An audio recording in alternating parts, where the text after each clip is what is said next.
Hey guys, Dr. Axe here, and Happy New Year. I'm so excited about 2012. We've got some great videos coming up, some great articles you're going to be seeing this year. And today I want to talk a little bit about toxicity and specifically point something out. Now, many of you guys have been watching cooking videos. You've watched many of the videos, read the articles we've done.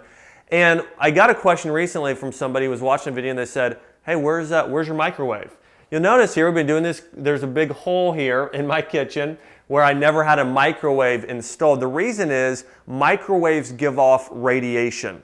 And I actually haven't used a microwave now for probably a good, I'd say at least 7 or 8 years, if not longer, because I started learning of the damaging effects of low dose radiation over time. I even had a point where one time in my life I had roommates who came in, used the microwave, and had it taken out. And so anyways, it's one of these things where I know microwaves are terrible for you, so I don't use them at all. And I want to read a quick article here by a guy named J.R. Goldsmith, and he did some medical research on radiation that comes from cell phones and from microwaves. Here's what he found. He said, we found 4 effects in multiple studies, not just one, multiple studies on the effects of radiation from microwaves and from cell phones. He said, the effects were reported in multiple studies that we found increased spontaneous abortion, shifts in red and white blood cell counts, increased somatic mutation in lymphocytes,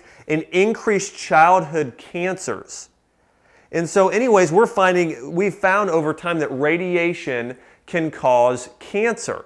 Now, I'm not telling you that using the microwave one time is going to cause cancer. Again, there's no research saying that. But again, there is research and evidence showing that small amounts over time, and that's the way toxicity works. Typically, it's not one big exposure we get. It's the bucket effect. Your body's like a bucket. You fill it with radiation over time or other toxic chemicals, and one day, bam, it really affects your body in a major way. And so I know I try and stay away from everything because, again, a little bit at a time isn't a big deal, but a little bit added up over a long period of time can affect your body in a really negative manner. And so number one, I don't use a microwave. I have a lot of people say, well, what do you do?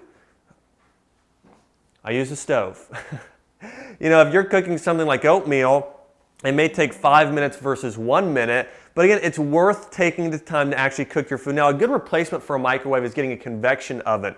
We have ovens now where we have microwave-like smaller ovens that fit where a microwave would, and they heat through air rather than radiation. And it takes twice as long, 2 minutes rather than 1, if you're heating something up, but it's well worth getting a convection oven as a replacement. So again, there are easy replacements there. I don't use the microwave at all. Last thing here, looking at cell phones. Now, I still talk on my phone pretty frequently, but what I do is I don't have it right next to my head, okay? What I do is I place it somewhere away from me, and then I actually use a headphone set. And most headphones today actually have an area you can talk into. And so this is what I do to reduce my radiation exposure. So we can't go through life without having any exposure to everything. I mean, even things from computer screens, a lot of these things give off some low dose radiation. Microwave's much higher than most things.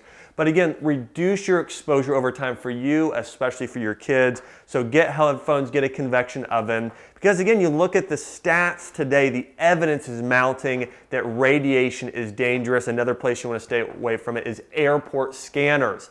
You know, I get the full pat down every time. All right, well, that puts another episode in the books. I'd love to hear your comments and questions about low dose radiation. Thanks for watching another episode of Maximize Your Health.